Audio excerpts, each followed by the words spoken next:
കൈകൾ വീശി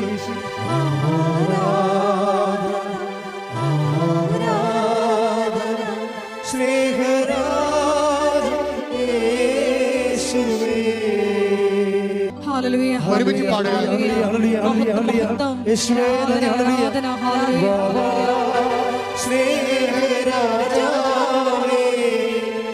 എന്നെന്നും എന്നുള്ളിൽ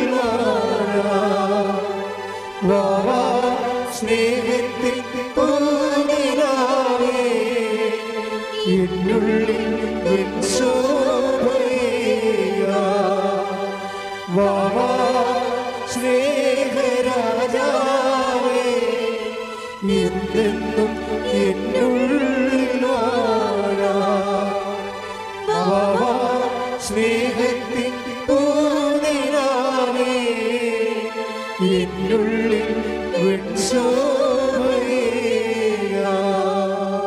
പരിശുദ്ധ പരമദിവ്യകാരുണ്യത്തിന് ആരാധനയും സ്തുതിയും പുകഴ്ചയും ഉണ്ടായിരിക്കട്ടെ. എൻ്റെ പ്രിയപ്പെട്ടവരെ, രോഗസൗഖ്യ പ്രാർത്ഥനയിലേക്ക് നമ്മൾ പ്രവേശിക്കുകയാണ്. നിങ്ങളുടെ ആസ്തി നിങ്ങളുടെ ഭക്തിയോടെ വിശ്വാസത്തോടെ ദൈവസ്നേഹത്തോടെ ഈ ആരാധന പങ്കെടുത്തത് തന്നെയാണ്. കർത്താവ് ഈ സമയമെല്ലാം വചനങ്ങളിലൂടെ നമുക്ക് ബോധ്യം തന്നുകൊണ്ടിരിക്കുകയായിരുന്നു. നിങ്ങളെ വചനങ്ങളെല്ലാം വീണ്ടും കേൾക്കണം. സമയം കിട്ടുമ്പോഴൊക്കെ വചനം കേൾക്കുകയും അത് നിങ്ങൾ ഷെയർ ചെയ്തുകൊണ്ടിരുന്നുകൊണ്ട് എല്ലാവർക്കും ബൈബിളിൻ്റെ സന്ദേശം നമ്മൾ ഒരു ഹോംവർക്ക് പോലെ ആൾക്കാർക്ക് എത്തിച്ചു കൊടുക്കണം. ഒത്തിരി തീഷ്ണതയോടെയാണ് ജനം ഇന്ന് സുവിശേഷ വേല ചെയ്യണത്. മറ്റാരെക്കൊണ്ടും ചെയ്യിക്കരുത്, സ്വന്തമായിട്ട് ചെയ്യാനുള്ള തീഷ്ണത വേണം. ചെയ്താലും മടുപ്പ് തോന്നാത്ത അത്രയും കർത്താവിന് വേണ്ടി വേല ചെയ്തുകൊണ്ടിരിക്കണം. കാര്യം എപ്പോഴായാലും രാത്രി വരും. വേല ചെയ്യാൻ പറ്റാത്ത രാത്രി കാലത്തെക്കുറിച്ച് ഈശോ പറഞ്ഞിട്ടുണ്ട്. ഇപ്പോൾ നിനക്ക് ആരോഗ്യമുണ്ട്, ചെയ്യാനുള്ള അവസരമുണ്ട്, ചെയ്യാനുള്ള മനസ്സുണ്ട്, നിങ്ങൾ കർത്താവിൻ്റെ വേല ചെയ്തുകൊണ്ടേയിരിക്കണം. അതിന് കർത്താവിനോട് റെമ്യൂണറേഷൻ ചോദിക്കരുത്. അത് നിത്യതയ്ക്ക് വേണ്ടിയുള്ള നമ്മുടെ സ്വരുക്കൂട്ടലാണ്. നിൻ്റെ കാര്യങ്ങളുടെ മേലെ ദൈവ തീരുമാനം എപ്പോഴും ഉണ്ടായിക്കൊണ്ടിരിക്കും. നീ ആഗ്രഹിക്കുന്നതിനേക്കാളും കർത്താവിന് നിന്നെ സഹായിക്കാൻ സന്മനസ്സും സ്നേഹവും നിന്നോടുണ്ട്.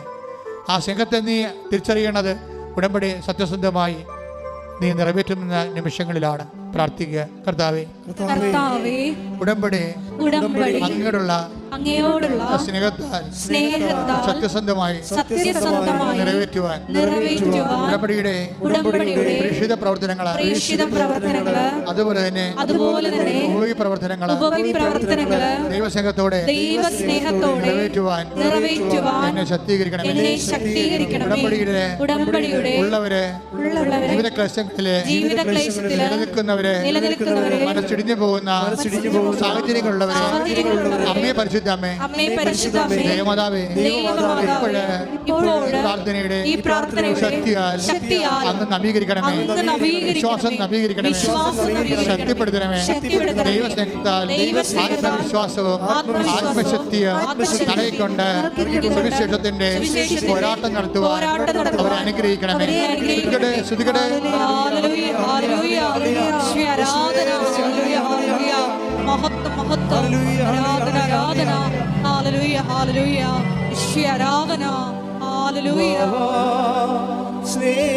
സ്നേഹരാജാവേ എന്നെന്നും എന്നുള്ളിൽ വാവാ സ്നേഹത്തിൻ പൂനിലാവേ എന്നുള്ളിൽ പരിശുദ്ധ പരമദിവ്യകാരുണ്യത്തിന് ആരാധനയും സ്തുതിയും പുകഴ്ചയും ഉണ്ടായിരിക്കട്ടെ. പ്രിയമുള്ളവരെ, നമ്മൾ രോഗസൗഖ്യ പ്രാർത്ഥനയ്ക്ക് പ്രവേശിക്കുകയാണ്. സത്യത്തിൻ്റെ സന്നിധാനത്തിലെ വിശ്വാസത്തെ സത്യമായി ആചരിച്ച് അനുഷ്ഠിച്ചുകൊണ്ട് സത്യത്തിൻ്റെ കൈകളോടുകൂടിയും അധരങ്ങളോടുകൂടിയാണ് നമ്മൾ ഉടമ്പടിക്കാലം കഴിഞ്ഞു പോകുന്നത്. അച്ഛൻ പ്രാർത്ഥിക്കുമ്പോൾ സത്യമായി നിങ്ങളുടെ മേൽ കർത്താവിൻ്റെ കൃപയെ ആവശ്യിക്കുകയും നിങ്ങൾ ഈ ദിവസങ്ങളിലെ ഈ ധ്യാനം എപ്പോഴെല്ലാം ആരെല്ലാം എവിടെയെല്ലാം കേൾക്കുന്നുവോ അവരെയെല്ലാം കർത്താവ് അനുഗ്രഹിക്കുകയും അനുഗ്രഹിച്ചതിൻ്റെ അടയാളങ്ങൾ നിങ്ങൾക്ക് മണിക്കൂറുകൾക്കുള്ളിൽ നിങ്ങൾക്ക് ദൃശ്യമായി തീരുകയും ചെയ്യാൻ പരിശുദ്ധ ദേവമാതാവിനോട് സ്തുതിക്കട്ടെ. Hallelujah, hallelujah, hallelujah, hallelujah, hallelujah. ഈശ്വരാരാധന. ഈശോയെ, വിവിധ സമയങ്ങളിൽ ഈ മരിയനോട് ദേവമാതാവിനോടൊപ്പം ഈശോയുടെ നാമത്തെ സ്തുതിക്കട്ടെ. Hallelujah, hallelujah, hallelujah. ഈശോയെ ആരാധന, മഹത്വം മഹത്വം, ആരാധന ആരാധന. Hallelujah hallelujah hallelujah.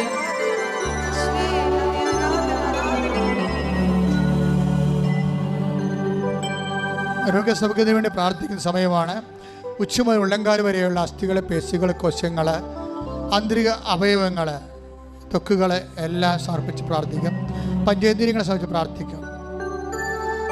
ആ സമയങ്ങളെല്ലാം നിങ്ങൾ ഇടിമുഴക്കം പോലെ ശ്രദ്ധിച്ചുകൊണ്ടിരിക്കണം. കർത്താവിൻ്റെ ശക്തി നിങ്ങളൊക്കെ ആവസിക്കുന്ന സൗഖ്യത്തിൻ്റെ നിമിഷങ്ങളാണ്. ശ്രീയുടെ കർത്താവേ, കർത്താവേ, കർത്താവേ, കർത്താവേ, ഞങ്ങൾക്ക് വേണ്ടി ക്രൂശിക്കപ്പെട്ടവനെ, ഞങ്ങൾക്ക് വേണ്ടി തിരുവലാൽ മുറിവേറ്റവനെ, ഞങ്ങൾക്ക് വേണ്ടി മുളുക്കിയുടെ ചൂടിയവനെ, ഞങ്ങൾക്ക് വേണ്ടി തിരുവലാൽ മുറിവേറ്റവനെ, നിന്റെ വിശുദ്ധ രക്തം, നിന്റെ വിശുദ്ധ രക്തം ഓൺലൈനിൽ പ്രാർത്ഥിക്കുന്ന മേലെ, എപ്പോഴവർ ധ്യാനം കേട്ടാലും, ഇവിടെ തീർത്ഥാടനത്തിൽ പ്രാർത്ഥിക്കുന്നവർ മേലെ എപ്പോഴവർ ധ്യാനം കേട്ടാലും കർത്താവിൻ്റെ വിശുദ്ധ രക്തം മഴ പോലെ തൊയ്യട്ടെ.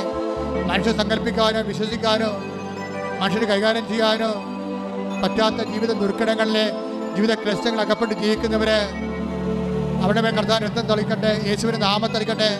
അപ്പാ പിതാവേ, അങ്ങയുടെ നാമത്തിൽ പ്രാർത്ഥിക്കുന്നു. അങ്ങേ പുത്രനായ യേശു ക്രിസ്തുവിന്റെ നാമത്തിൽ അടയാളങ്ങൾ സംഭവിക്കട്ടെ, അടയാളങ്ങൾ സംഭവിക്കട്ടെ. അപ്പാ പിതാവേ, അങ്ങേ പുത്രനായ യേശു ക്രിസ്തുവിന്റെ നാമത്തിൽ അടയാളങ്ങൾ സംഭവിക്കട്ടെ. മാർഗരോഗങ്ങള്, തീരാവേദികള്, മസ്തിഷ്ക രോഗങ്ങള്, മനസ്സിന്റെ രോഗങ്ങള്, മസിന്റെ രോഗങ്ങള്, പേശി രോഗങ്ങള്, ആന്തരിക അവയവ രോഗങ്ങള്, അസ്ഥി രോഗങ്ങള്, ഞരമ്പിന്റെ രോഗങ്ങള്, യേശുവിന്റെ നാമത്തില്, യേശുവിന്റെ നാമത്തില് ആന്തരിക അവയവങ്ങൾ ഉണ്ടാകുന്ന രോഗങ്ങള്, യേശുവിന്റെ നാമത്തില്, യേശുവിന്റെ നാമത്തില് പിച്ചുര രോഗങ്ങള്, പിസിയോടി രോഗങ്ങള്, അർശ രോഗങ്ങള്, കരളിന്റെ രോഗങ്ങള്, ഗർഭാശയത്തിന്റെ രോഗങ്ങള്, കുളന്റെ രോഗങ്ങള്, കുടലിലെ പുണ്ണുകള്, ഹൃദയത്തിന്റെ രോഗങ്ങള്, തൈറോയ്ഡ് രോഗങ്ങള്, ക്യാൻസർ രോഗങ്ങള്, സ്പോണ്ടിലോസിസ് രോഗങ്ങള് യേശു ക്രിസ്തുവിന്റെ ഉന്നതമായ നാമത്തില് മാറിപ്പോകട്ടെ. മഹത്വം മഹത്വം. ദൈവപിതാവേ നന്ദി, ദൈവപിതാവേ ആരാധന. എന്നെ അങ്ങേ തിരുഹൃദയത്തിൽ എന്നെ ഇരുത്തേണമേ. അങ്ങേ തിരുമുറിവുകളിൽ എന്നെ മറക്കേണമേ. അങ്ങേ തിരുഹൃദയത്തിൽ എന്നെ ഇരുത്തേണമേ. എല്ലാം എനിക്കെന്റെ ഈശോ, എന്റെ ജീവന്റെ ജീവനാമീശോ. എല്ലാം എനിക്കെന്റെ ഈശോ, എന്റെ ജീവന്റെ ജീവനാമീശോ. നമ്മളിപ്പോൾ പ്രാർത്ഥിക്കാൻ പോകുന്ന വിഷയങ്ങൾ ഭൗതികമായ മേഖലകളാണ്. ഇപ്പോഴും റിസൾട്ട് റീവാലുവേഷൻ കൊടുത്തിട്ട് വേദനയോടെ റിസൾട്ട് പരിശോധിച്ചുകൊണ്ടിരിക്കുന്നവരുണ്ട്, കാത്തിരിക്കുന്നവരുണ്ട്. അവർക്ക് വേണ്ടി പ്രാർത്ഥിക്കുന്ന സമയമാണ്. പരീക്ഷയ്ക്ക് വേണ്ടി ഒരുങ്ങിക്കൊണ്ടിരിക്കുന്നവരുണ്ട്. ഇവിടുന്ന് പരീക്ഷയ്ക്ക് വേണ്ടി ആശീർവാദം വാങ്ങിച്ചു പോയിരിക്കുന്നവരുണ്ട്. അവരെ മാതാവിന്റെ മധ്യ സീസയ്ക്ക് സമർപ്പിക്കുന്ന സമയമാണ്. മെയ് മാസം മുഴുവൻ ഉടമ്പടി എടുത്തിട്ട് കഴിഞ്ഞ 3 മാസമായിട്ട് ഉടമ്പടി എടുത്തവരുണ്ട്. ഉടമ്പടി പുതുക്കി നിലനിൽക്കുന്നവരുണ്ട്. അവരെല്ലാം ഇപ്പോഴേ അൾത്താരയിൽ ഓർക്കുന്ന ഈ മാസം പ്രധാനപ്പെട്ട നിർണായകമായ ദിവസങ്ങളുള്ളവരുണ്ട്. ഈ ആഴ്ചയിലെ നിർണായകമായ ദിവസങ്ങളുള്ളവരുണ്ട്. ജപ്തി നടപടിക്ക് വന്നവര്, ഓപ്പറേഷൻ നിശ്ചയിച്ചവര്, ഡിയാൻസിയുടെ റിപ്പോർട്ട് വരാൻ കാത്തിരിക്കുന്നവര്, പ്രസവമുള്ളവര്, പ്രസവത്തിന് ഓപ്പറേഷൻ ഉള്ളവര്, കുഞ്ഞിനെ അബോർട്ട് ചെയ്ത് കളയാൻ പറഞ്ഞിരിക്കുന്നതിൻ്റെ പേര് ധർമ്മസങ്കടം അനുഭവിക്കുന്ന അമ്മമാര്, എല്ലാവരും സമർപ്പിക്കുന്ന സമയമാണ്. കൃപാസന അമ്മ, ദേവമാതാവ് സമയഘടികാരം ചാർത്തി നെഞ്ചിൽ ചാർത്തി ദുരന്തമുണ്ടാകാൻ പ്രാർത്ഥിക്കണമെന്ന് മനുഷ്യരാശിയോട് ആവശ്യപ്പെട്ട വിശുദ്ധമായ അൾത്താരയിൽ നിന്നുകൊണ്ട് പ്രാർത്ഥിച്ചുകൊണ്ടിരിക്കുകയാണ്. ഇപ്പോൾ ദൈവത്തിൻ്റെ അടയാളങ്ങൾ എപ്പോഴും കണ്ണീരിടുന്ന മക്കള്, കണ്ണീര് ഉടമ്പടിയുടെ അവകാശമാണെങ്കിൽ, കണ്ണീര് ഉടമ്പടിയുടെ ആധാരമാണെങ്കിൽ, കണ്ണീര് ഉടമ്പടിയുടെ ഉടമ്പടിയുടെ യോഗ്യതയാണെങ്കിൽ ഇപ്പോഴ് ഉടമ്പടി, ദൈവമായ ഉടമ്പടി, അമ്മയുടെ മധ്യത്തിൽ ഉടമ്പടി എടുത്തവരുടെ ജീവിതത്തിലേക്ക് ദൈവത്തിൻ്റെ കരുണ, ദൈവത്തിൻ്റെ ശക്തി അവരുടെ യോഗ്യതയാലല്ല, ദൈവത്തിൻ്റെ കരുണയുടെ യോഗ്യതയാൽ കടന്നു ചെല്ലട്ടെ എന്ന് പ്രാർത്ഥിക്കുന്നു.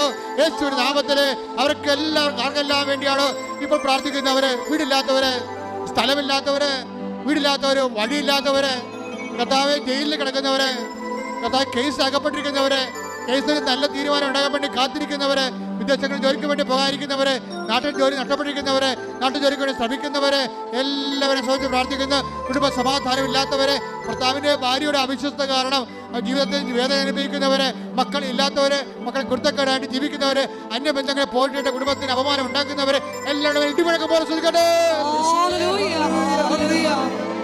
ആരാധന ദേവതാവേ, നന്ദി ദേവതാവേ, ആരാധന. അങ്ങയുടെ നാമം ഈ ആരാധനയിലൂടെ വീണ്ടും വീണ്ടും മഹത്വപ്പെടുത്തണമേ. ഹല്ലേലൂയ, ഹല്ലേലൂയ, ആരാധന, ഹല്ലേലൂയ, മഹത്വം,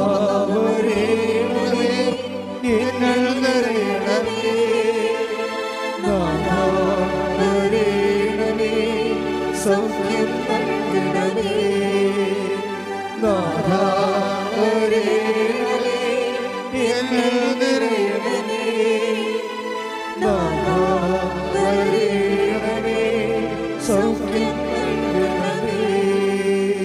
പരിശുദ്ധ പരമ ദിവ്യകാരുണ്യത്തിന്, ആരാധനയും സ്തുതിയും പുകഴ്ചയും, പരിശുദ്ധ പരമ ദിവ്യകാരുണ്യത്തിന് ആരാധനയും സ്തുതിയും പുകഴ്ചയും ഉണ്ടായിരിക്കട്ടെ. ഇനി പരിശുദ്ധമ്മ മധ്യസ്ഥം വഹിക്കാൻ പോകുന്ന വിഷയങ്ങളെ: സാമ്പത്തിക കടങ്ങള്, ജോലിയില്ലാത്തവര്, വീട്ടുമൃഗങ്ങളെ വളർത്തിക്കൊണ്ട് വരുമാനമാകുന്നത് കഞ്ഞിവെച്ച് പോകുന്നവര്, അവർക്കുണ്ടായിട്ടുള്ള നഷ്ടങ്ങള്, വ്യാപാര വ്യവസായ ശാലകൾ നടത്തി അത് പൊട്ടിപ്പോയവര്, അതിനെ കടങ്ങളായി പോയവര്, സ്ഥലം വിൽക്കാൻ പോണവര്,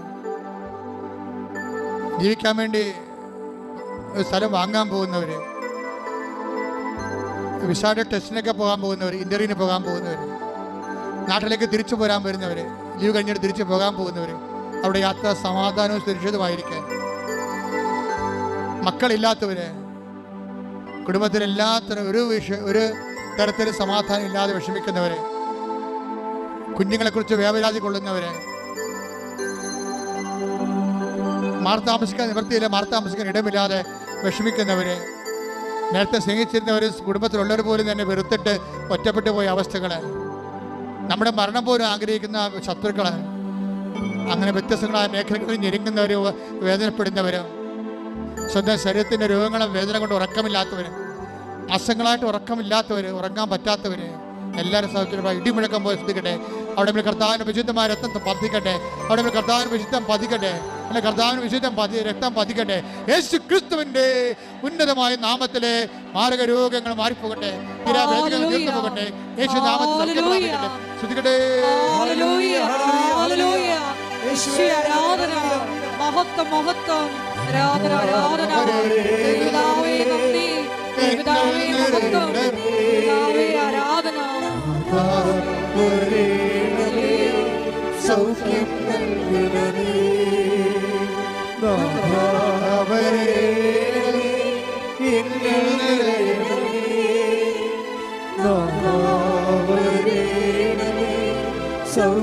നൽകണമേ. അരസസ് പോലെ മാംസപിണ്ഡങ്ങൾ താഴേക്ക് ഇറങ്ങുന്നവരുണ്ട്. അവരെ കർത്താവ് സ്പർശിച്ച് സൗഖ്യത്തേക്ക് നയിച്ചുകൊണ്ടിരിക്കുന്നു. അരസസ് തന്നെയാകണമെന്നില്ല, വേറെ എന്തെങ്കിലും കഷങ്ങളായാലും ശരീരത്തിന് ഉള്ളിൽ നിന്ന് പുറത്തേക്ക് പോകുന്ന സ്രാവങ്ങളെയും മാംസ കഷങ്ങളെയും അതിനുള്ള രോഗം അനുഭവിക്കുന്നതിനെ കർത്താവ് സൗഖ്യപ്പെടുത്തുന്നുണ്ട്. അതിന്റെ സമയം അനുസരിക്കട്ടെ. Hallelujah, hallelujah, hallelujah. രോഗസൗഖ്യ സന്ദേശത്തിന് നന്ദി പറയുന്നു. ഹല്ലേലൂയ, ഹല്ലേലൂയ, മഹത്വം, മഹത്വം, ആരാധന, ആരാധന. ഹല്ലേലൂയ, യേശുവേ നന്ദി. മുടി കഴിയുന്നവര്, അവന് ശരീരത്തിൽ വട്ടം വട്ടം പോലെ വ്രണങ്ങളുള്ളവര്, ശരീരത്തിൽ തലയിലൊക്കെ എല്ലാം വട്ടം വട്ടം രോഗം കൊഴിഞ്ഞു പോകുന്നവര്, ആർക്കെല്ലാം വേണ്ടി പ്രാർത്ഥിക്കുന്നതിന് വേണ്ടി ദൈവത്തിൻ്റെ നിർദ്ദേശമുണ്ട്. ഉടമ്പടി എടുക്കുന്നവർ തീരുമാനം എടുക്കണം. നമ്മളായിട്ട് മറ്റുള്ളവരുടെ ജീവിതത്തിന് ഒരു ക്ലേശം ഉണ്ടാകത്തില്ല. വെള്ളം വിടാതിരിക്കുക, അഴുക്കുചാല അടച്ചു കളയുക, പരിസരം മലിനമാക്കുക, അതൊക്കെ ഒരു ദൈവഭയത്തിന് ചേരാത്തതാണ്. മുട്ടിൻ്റെ താഴേക്കുള്ള അസ്ഥിഭാഗങ്ങൾ സൂക്ഷിച്ചിരിക്കുന്നവരെ കർത്താവ് സുഖപ്പെടുത്തുന്നുണ്ട്. ആരാധന, മഹത്വം, മഹത്വം, ആരാധന, ആരാധന. രോഗസൗഖ്യ സന്ദേശം നന്ദി പറയുന്നു. ഞങ്ങളുടെ ഇടയിൽ പ്രവർത്തിക്കുന്ന അവിടുത്തെ സാന്നിധ്യത്തിന് നന്ദി പറയുന്നു. Hallelujah, hallelujah. സമാപന ആശീർവാദത്തിനെ മുട്ടി നിൽക്കുക. ഒരിക്കൽ കൂടി മരിയൻ ഉടമ്പടിയിൽ സമർപ്പിച്ചിരിക്കുന്ന എല്ലാ വിഷയങ്ങളും ദൈവമാതാവിൻ്റെ മധ്യസ്ഥയിൽ ദിവ്യകാരുണ്യ സന്നിധിയിൽ സമർപ്പിച്ച് നമുക്കൊരു നിമിഷം മൗനമായിട്ട് പ്രാർത്ഥിക്കാം. ജീവിത ക്ലേശങ്ങളുടെ സമയത്ത് മത്തായിയുടെ സുവിശേഷം 6:33 അനുസരിച്ചുകൊണ്ട് ദൈവത്തിൻ്റെ നീതിയിൽ ആശ്രയിച്ചുകൊണ്ട് അവിടുത്തെ രാജ്യം അന്വേഷിച്ചുകൊണ്ട് ദൈവകൃപയും അനുഗ്രഹവും കരയേറ്റുവാൻ ഈ ആരാധനയിലൂടെ ഞങ്ങളെ അഭിഷേകം ചെയ്യണമേ എന്ന് ഒരു നിമിഷം നമുക്ക് പ്രാർത്ഥിക്കാം. ജീവിത ക്ലേശ കാലഘട്ടങ്ങളിൽ ഈശോയെ അങ്ങയിൽ മാത്രം ആശ്രയിച്ചുകൊണ്ട് സത്യം ഗ്രഹിക്കുവാൻ, വിശ്വസ്തതയിൽ മുന്നേറിക്കൊണ്ട് ദൈവസ്നേഹത്തിൽ വസിച്ചുകൊണ്ട് നിലനിൽക്കുന്ന ഫലം പുറപ്പെടുവിക്കുവാൻ ഞങ്ങളെ ഓരോരുത്തരെയും തിരഞ്ഞെടുത്ത് അഭിഷേകം ചെയ്യണമേ എന്ന് ഒരിക്കൽ കൂടി പ്രാർത്ഥിച്ചുകൊണ്ട് ശിരസ് നമിച്ച് നമുക്ക് ദിവ്യകാരുണ്യനാഥൻ്റെ ആശീർവാദം സ്വീകരിക്കാം.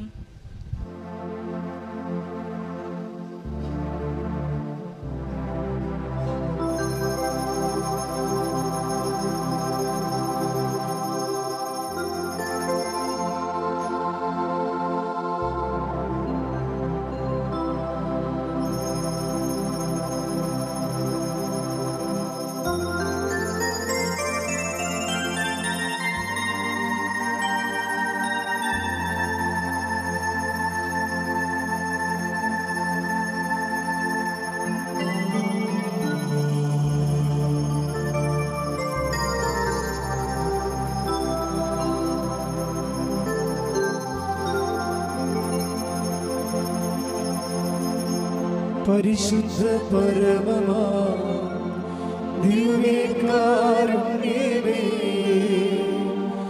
എന്നുമെന്നും അങ്ങേക്കാരാധന.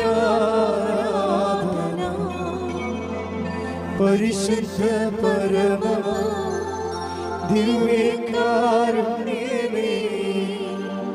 എന്നുമെന്നും അങ്ങേക്കാരാധന.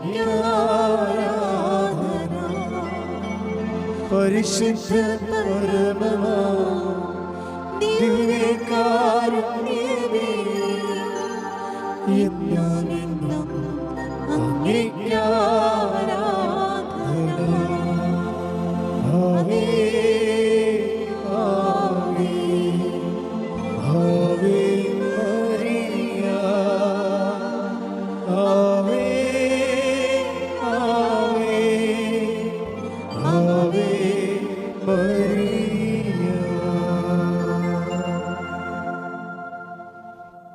എൻ്റെ പേര് നവീൻ ജോസഫ്, കാക്കനാട് നിന്ന് വരുന്നു. ഉടമ്പടി എടുത്തത് 2022 മാർച്ചിലാണ്. ഞാൻ ഉടമ്പടി എടുക്കാനായിട്ടുള്ള സാഹചര്യങ്ങൾ ജോലി മേഖലയുമായിട്ട് ബന്ധപ്പെട്ടിട്ടുള്ള കുറേ മാറ്റങ്ങളും കുടുംബത്തിലെ മകളുടെയൊക്കെ നിയോഗമായിട്ടായിരുന്നു. ഇപ്പോൾ സാക്ഷ്യം പറയാനായിട്ട് പ്രധാനമായിട്ടുമുള്ളത് 2021 മുതൽ ഒരു പരീക്ഷയ്ക്ക് വേണ്ടി, ജോലിയുമായിട്ട് ബന്ധപ്പെട്ടുള്ള ഒരു പരീക്ഷയ്ക്ക് സർട്ടിഫിക്കേഷന് വേണ്ടി ഒരുങ്ങുകയും പഠിക്കുകയും പ്രാർത്ഥിക്കുകയും ഒക്കെ ചെയ്തിരുന്നു. 22 വർഷമായിട്ട് IT മേഖലയിൽ ജോലി ചെയ്യുന്ന ഒരാളാണ്. സൈബർ സെക്യൂരിറ്റി മേഖലയിൽ ഒരു അമേരിക്കൻ ബാങ്കിൻ്റെ സെക്യൂരിറ്റി ഡിവിഷനിൽ വർക്ക് ചെയ്യുന്ന ആളാണ്. ഈ മേഖലയിലുള്ളവർക്കറിയാം, പ്രായം കൂടുന്തോറും അഡ്വാൻസ് ടെക്നോളജികൾ പഠിക്കാനായിട്ടുള്ള ബുദ്ധിമുട്ടുകൾ, അതിൽ നമുക്ക് അഡ്വാൻസ്ഡ് ആയിട്ട് പഠിക്കാൻ സാധിച്ചില്ലെങ്കിൽ ജോലിയിൽ മുന്നോട്ട് പോകാനായിട്ട് സാധിക്കാതെ വരുന്ന ബുദ്ധിമുട്ടുകളും അറിയാം. അപ്പോൾ അങ്ങനെ ഒരു അവസ്ഥയിൽ ആണ് ഞാൻ ഇവിടെ വരുന്നത്. ഉടമ്പടി എടുക്കണം. ഉടമ്പടി എടുത്ത് 2 മാസത്തിന് ശേഷം മെയ് മാസം ഈ പരീക്ഷയ്ക്ക് വേണ്ടിയിട്ട് ഞാൻ രജിസ്റ്റർ ചെയ്തു. ഈ പരീക്ഷയ്ക്ക് പഠിക്കാൻ കോഴ്സിനും എക്സാം ഫീയും കൂടെ ആയിട്ട് 1 ലക്ഷം രൂപയുടെ എക്സ്പെൻസ് ഉണ്ട്. അപ്പോൾ മെയ് മാസം എടുത്തെങ്കിലും ഈ ഉടമ്പടിയിലെ എല്ലാ കാര്യങ്ങളും, അതായത് ചെയ്യുന്ന കാര്യങ്ങൾ പലതും മടിയോടുകൂടിയാണ്, അല്ലെങ്കിൽ കൃത്യമായിട്ട് ധാരണയില്ലാതെയാണ് ചെയ്തിരുന്നത്. പത്രം കൊടുക്കാനായിട്ട് മടിയുണ്ടായിരുന്നു. പാവങ്ങളെ സഹായിക്കാമെന്ന് പറഞ്ഞാൽ പൈസ കൊടുക്കുന്നത് മാത്രമായിട്ടുണ്ടായിരുന്നു. രോഗികളെ സന്ദർശിക്കാനായിട്ടോ അങ്ങനെയൊന്നും ചെയ്യുന്നുണ്ടായിരുന്നില്ല. ആദ്യം പരീക്ഷ എഴുതിയപ്പോൾ അതിനകത്ത് പരീക്ഷയിൽ പരാജയപ്പെട്ടു. അപ്പോൾ അതിനുശേഷം വീണ്ടും ഈ ഒരു മേഖല, അതിനകത്തൊരു ഉടമ്പടിയുടെ ഗ്രേസ് ഫീൽ ചെയ്യുന്ന പരാജയപ്പെട്ടപ്പോഴും തകർന്നു പോയില്ല. കർത്താവ് കൂടുതലും ഈശോയിലേക്ക് കൂടുതൽ അടുക്കാനായിട്ടുള്ളൊരു സമയമായിട്ടും കൂടെ സീരിയസ് ആയിട്ട് ഉടമ്പടി എടുക്കാനായിട്ടും അനുവദിക്കുന്നതായിട്ട് ഫീൽ ചെയ്തു. അപ്പോൾ വീണ്ടും ഇത് ഒക്ടോബർ 10-ാം തീയതി വന്ന ഉടമ്പടി രണ്ടാമത് പുതുക്കുന്ന സമയമായപ്പോഴാണ് ഇതിൻ്റെ സീരിയസ്നെസ് മനസ്സിലാകുകയും ഉടമ്പടി ചെയ്യേണ്ട കാര്യങ്ങളെക്കുറിച്ച് ആഴമായിട്ട് മനസ്സിലാക്കാൻ സാധിക്കുകയും ചെയ്തത്. അത് ഉടമ്പടിയുടെ സാക്ഷ്യങ്ങൾ ധാരാളം കേൾക്കുകയും ഉടമ്പടി ധ്യാനങ്ങളിലൂടെ അതിൻ്റെ കുറേ കൂടെ ആഴമായ ബോധ്യങ്ങളിലേക്ക് വരികയും അപ്പോൾ തന്നെ ഉടമ്പടി പദ്ധതിയും പ്രയോഗം എന്ന് പറഞ്ഞൊരു ബുക്ക് എടുത്ത് വീണ്ടും ആദ്യം മുതൽ ഒന്ന് വായിച്ച് മനസ്സിലാക്കി എല്ലാ കാര്യങ്ങളും ചെയ്യാൻ തുടങ്ങി. ഞങ്ങൾ കുടുംബമായിട്ട് പത്രവുമായിട്ടും ഭക്ഷണവുമായിട്ടും ഒക്കെ ഗവൺമെൻറ് ഹോസ്പിറ്റലുകളിലൊക്കെ പോയി ഭക്ഷണം കൊടുക്കാനും രോഗികളെ കാണാനും പത്രം കൊടുക്കുവാനും ഒക്കെ തുടങ്ങി. ഞാൻ ചെന്നൈയിലാണ് എൻ്റെ പരീക്ഷയ്ക്ക്. അവിടെ പോകുമ്പോൾ കൊടുക്കുവാനായിട്ട് തമിഴ് പത്രവും ഇംഗ്ലീഷ് പത്രവും ഒക്കെ ആയിട്ട് ചെന്നൈയിലേക്ക് പോവുകയും ചെയ്തു. ഇതിൽ ആദ്യത്തെ തവണ പരീക്ഷയ്ക്ക് പോകുമ്പോൾ തമിഴ് പത്രം കൊടുക്കാനായിട്ട് മേടിച്ചത് പരീക്ഷയ്ക്ക് പോയപ്പോൾ പരീക്ഷയുടെ കാര്യത്തിൻ്റെ ടെൻഷനിൽ പത്രമൊക്കെ എടുക്കാൻ മറന്നു പോയിരുന്നു. പക്ഷേ രണ്ടാമത്തെ പ്രാവശ്യമായപ്പോൾ 2 പാക്കറ്റ് തമിഴ് പത്രവും എക്സ്ട്രാ ഇംഗ്ലീഷ് പത്രവും മലയാളം പത്രവും എല്ലാം മേടിക്കുകയും അവിടെ പോയി അവിടെ ഓട്ടോറിക്ഷ സ്റ്റാൻഡുകളിൽ, റെയിൽവേ സ്റ്റേഷനിൽ, തമിഴ് പള്ളികളിൽ ഇംഗ്ലീഷ് കുർബാന നടക്കുന്നിടത്ത് ഇംഗ്ലീഷ് പത്രം കൊടുക്കുകയും അങ്ങനെ അവിടുത്തെ ഗവൺമെൻറ് ഹോസ്പിറ്റലുകളിൽ പ്രൈവറ്റ് ചാരിറ്റികൾ നടത്തുന്ന പാവപ്പെട്ടവർക്ക് നടക്കുന്ന ഹോസ്പിറ്റലിലൊക്കെ പോയിട്ട് തമിഴ് പത്രം കൊടുക്കുകയും രോഗികളെ അറിയാവുന്ന തമിഴിൽ അവരോട് സംസാരിക്കാനും ഒക്കെ ശ്രമിക്കുകയും ചെയ്തു. ആ സമയത്തുണ്ടായ പ്രാർത്ഥനകൾ മുഴുവൻ നിയോഗങ്ങളെക്കാളും കൂടുതലും ഇവിടെ അച്ഛൻ ജോസഫ് അച്ഛൻ പറയാറുള്ളത് പോലെ ഈ ഉടമ്പടി കൃത്യമായിട്ട് ചെയ്യാനായിട്ടുള്ള ഒരു കൃപയ്ക്ക് വേണ്ടി മാത്രമായിട്ട് പ്രാർത്ഥനകൾ മാറി. നിയോഗങ്ങൾക്ക് വേണ്ടിയുള്ള പ്രാർത്ഥനകൾ മാറി. ഈ ഉടമ്പടി വിശ്വസ്തയോടും സ്നേഹത്തോടും കൂടി ചെയ്യാനായിട്ടുള്ള ഒരു കൃപയ്ക്ക് വേണ്ടിയായി എൻ്റെ പ്രാർത്ഥനകളെല്ലാം കർത്താവ് മാറ്റിയ ആ സമയത്ത്. വീണ്ടും അപ്പോൾ ഈ പരീക്ഷയ്ക്ക് വേണ്ടിയിട്ട് വീണ്ടും ഒരുങ്ങേണ്ട സമയമായി. ഈ ഒക്ടോബർ 10-ാം തീയതി ഉടമ്പടി പുതുക്കിയ സമയത്ത് വീണ്ടും എക്സാമിന് ഡേറ്റ് എടുത്തു. മിനിയാന്ന് എക്സാമിന് ഡേറ്റ് എടുത്തു. അതിന് മുമ്പായിട്ട് 17-ാം തീയതി ഇവിടെ വന്ന് ജോസഫച്ചനെ കണ്ട് പ്രാർത്ഥനിക്കാൻ വേണ്ടിയിട്ട് ബ്ലെസ്സിങ് മേടിക്കാൻ വേണ്ടിയിട്ട് ഇവിടെ വന്നു. അച്ഛൻ ബ്ലെസ് ചെയ്ത് കാശ് രൂപ എല്ലാം തന്നു. വീണ്ടും പഠിക്കാൻ തുടങ്ങി കഴിയുമ്പോഴത്തേക്കും കൃത്യമായ മാതാവിൻ്റെ ഗൈഡൻസ്, പഠിക്കേണ്ട മേഖലകൾ കാണിച്ചു തരികയും എങ്ങനെ പഠിക്കണമെന്നും ഏതൊക്കെ റിസോഴ്സസ് പഠിക്കാൻ യൂസ് ചെയ്യണമെന്നും ഒക്കെ കൃത്യമായ ഗൈഡൻസ് കിട്ടാൻ തുടങ്ങി. കൃത്യം ഒരാഴ്ചയും കൂടെ ഉണ്ടായിരുന്നുള്ള അച്ഛനെ കണ്ടു കഴിഞ്ഞിട്ട്. പക്ഷേ ഒരാഴ്ച കൊണ്ട് ഒരുപാട് അതിന് മുമ്പ് കാണാതെ ശ്രദ്ധിക്കാതെ പോയി ഒരുപാട് മേഖലകൾ മനസ്സിലാക്കാനും അത് പഠിക്കാനായിട്ടുള്ളൊരു ഗ്രേസ് കിട്ടി. അത് 26-ാം തീയതി എക്സാം എഴുതി. എക്സാമിന് പോകുമ്പോൾ തലേ ദിവസം ചൊവ്വാഴ്ചത്തെ ക്ലാസ്സിനകത്ത് അച്ഛൻ പറഞ്ഞ കാര്യങ്ങൾ ഓർമ്മ വന്നു. നിങ്ങൾ ഉടമ്പടിക്ക് ഇവിടെ വെച്ച് വെഞ്ചരിച്ച നിറച്ച വസ്തുക്കളായ ഉപ്പ് ഉപയോഗിക്കണം എന്നൊക്കെ പറഞ്ഞ് ഓർമ്മ വന്നായിരുന്നു. അപ്പോൾ ഞാൻ വെഞ്ചരിച്ച കാശ് രൂപവും ഉപ്പ് ഞാനൊരു ചെറിയൊരു പാക്കറ്റിലെടുത്ത് എക്സാം ഹാളിലേക്ക് പോകാൻ വേണ്ടി എടുത്തു വെച്ചു. കാശ് രൂപം എടുത്ത് റെഡിയാക്കി വെച്ചു. തലേന്ന് രാത്രി ആയപ്പോഴത്തേക്കും പനി തുടങ്ങി, ശക്തമായ ചുമയും തുടങ്ങി. ഇപ്പോൾ 2 ആഴ്ചയായിട്ട് എനിക്ക് ഉണ്ടായിരുന്നതാണ്. ആൻറ്റിബയോട്ടിക്കൊക്കെ എടുത്തിട്ട് ഫുള്ളായിട്ട് മാറാതിരുന്നതാണ്. ഞാൻ പറഞ്ഞു, മാതാവ് ഞാൻ ഇനി മരുന്നൊന്നും കഴിക്കുന്നില്ല, എനിക്കിനി മരുന്ന് കഴിക്കാൻ വയ്യ എന്ന് പറഞ്ഞുകൊണ്ട് രാത്രിയായപ്പോൾ ഞാൻ ആ തേനെടുത്ത് കുടിച്ചിട്ട് കിടന്നു. അത് സുഖമായിട്ട് ഉറങ്ങി. സാധാരണ ഇങ്ങനത്തെ ഡിഫിക്കൽട്ട് എക്സാംസൊക്കെ ഉള്ളപ്പോൾ ഇങ്ങനത്തെ പരീക്ഷകൾ ഒത്തിരി എഴുതിയിട്ടുള്ളത്, പക്ഷേ ഒരിക്കലും ഉണ്ടാകാത്ത രീതിയിൽ സുഖമായിട്ട് തലേന്ന് കിടന്നുറങ്ങി. രാവിലെ എണീറ്റപ്പോൾ പനി മാറി, ചുമയുമില്ല. രാവിലെ പോകാനായിരുന്നു, 7:30 എക്സാം സെൻറ്ററിൽ റിപ്പോർട്ട് ചെയ്യണമായിരുന്നു. അവിടെ ചെന്നപ്പോഴും പനിയില്ല, ചുമയില്ല. കൃത്യമായിട്ട് കോവിഡ് പ്രോട്ടോകോൾ പാലിക്കുന്ന സെൻറ്ററാണ്. അത് ഇൻ്റർനാഷണൽ എക്സാമാണ്, കേരളത്തിലൊന്നും ഇല്ലാത്തൊരു എക്സാമാണ്. അപ്പോൾ അവർ ഇപ്പം ടെമ്പറേച്ചർ ഇല്ല, ചുമയില്ല, എന്നെ എക്സാമിന് പെർമിറ്റ് ചെയ്തു. അവിടെ വെയിറ്റ് ചെയ്യുന്ന സ്ഥലത്ത് വെയിറ്റിംഗ് ഏരിയയിൽ ഒരു ഭിത്തിയോട് ചേർന്ന് വെഞ്ചരിച്ച ഉപ്പ് ആരും ചവിട്ടാത്തൊരു സ്ഥലത്തിട്ട് വിശ്വാസ പ്രമാണം ചൊല്ലി എക്സാം ഹാളിലേക്ക് കയറി. എക്സാം ഹാളിലേക്ക് കയറുന്നതിന് തൊട്ട് മുമ്പ് ഒരു ഇംഗ്ലീഷ് പത്രം ബാക്കി ഉണ്ടായിരുന്നു. അത് എക്സാം ഹാളിലെ എക്സാമിനർക്കും കൊടുത്തു. എന്നിട്ട് എക്സാമിന് കയറി കഴിഞ്ഞപ്പോഴത്തേക്കും ആദ്യം കണ്ടത് കമ്പ്യൂട്ടറിലെ എക്സാംസ് നിരത്തി കമ്പ്യൂട്ടർ വെച്ചിട്ടുണ്ട്. ഞാൻ മെയിൽ പരീക്ഷ ചെയ്തപ്പോൾ ഫെയിലായ ഒരു കമ്പ്യൂട്ടർ ഫീലായിട്ടുണ്ട്.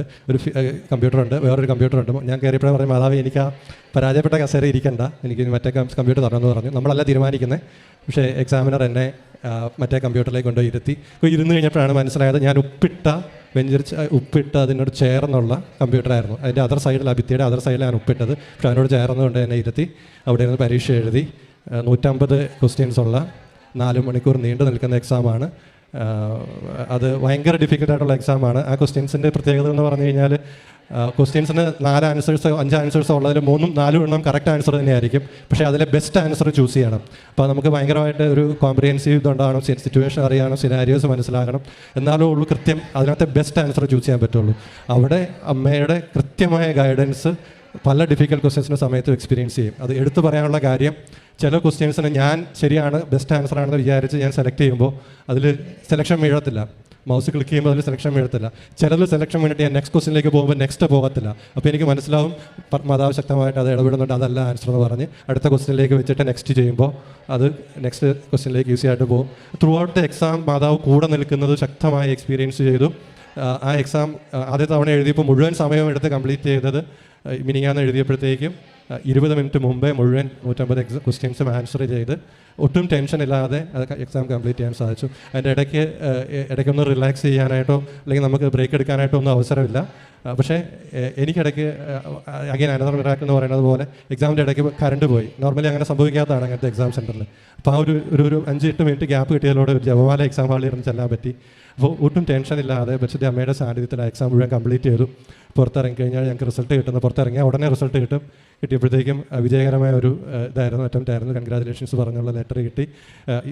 ഈശോയ്ക്കും പരിശുദ്ധ അമ്മയ്ക്കും ഹൃദയം നിറഞ്ഞ നന്ദി പറയുന്നു. അന്ന് ഞാൻ രാത്രി ചെന്നൈയിൽ നിന്ന് തിരിച്ച് നാട്ടിലേക്ക് വന്നു. ത്രൂ ഔട്ട് രാത്രി ഉറങ്ങാൻ സാധിക്കാതെ ജപമാല ചൊല്ലിക്കൊണ്ട് രാവിലെ വരെ ഇവിടം വരെ വന്നത്. അത് ഒരു പ്രത്യേക ഇടപെടൽ. രണ്ടാമത് ഒരു നിയോഗം, മോൻ്റെ ഒരു കാര്യം നിയോഗമായിട്ട് വെച്ചിരുന്നു. മോൻ ഒരിത്തിരി ഇൻട്രോവേർട്ട് ആയിട്ടുള്ള ഒരാളും ഭക്ഷണം കഴിക്കാനായിട്ടൊക്കെ ഇത്തിരി മടിയും പഠിത്തത്തിലൊക്കെ ഇത്തിരി പിന്നോട്ടായി പോവുകയും ഇത്തിരി ഗെയിംസ് അഡിക്ഷൻ, കമ്പ്യൂട്ടർ അഡിക്ഷനൊക്കെ ഉള്ള ഒരാളായിരുന്നു. അത് നിയോഗത്തിൽ വെച്ചിരുന്നു. മോൻ്റെ ആ മേഖലകളിലെല്ലാം പരിശുദ്ധ അമ്മയുടെ ശക്തമായ ഇടപെടലുണ്ടായി. മോൻ എല്ലാവരോടും വളരെ ഭംഗിയായിട്ട് ഇടപെടാനൊക്കെ തുടങ്ങി.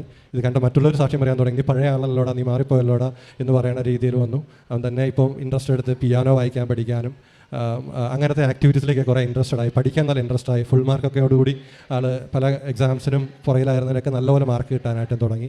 ഇങ്ങനെ പറഞ്ഞറിയിക്കാൻ സാധിക്കാത്ത രീതിയിലുള്ള ഗൈഡൻസും അമ്മയുടെ സാന്നിധ്യവും അനുഭവിക്കുന്ന ഈ ഒരു സമയമായിട്ട് ഉടമ്പടി കാലത്തെ കാണുന്നു. ഈശോയ്ക്കും പരിശുദ്ധ അമ്മയ്ക്കും ഹൃദയം നിറഞ്ഞ നന്ദി പറയുന്നു.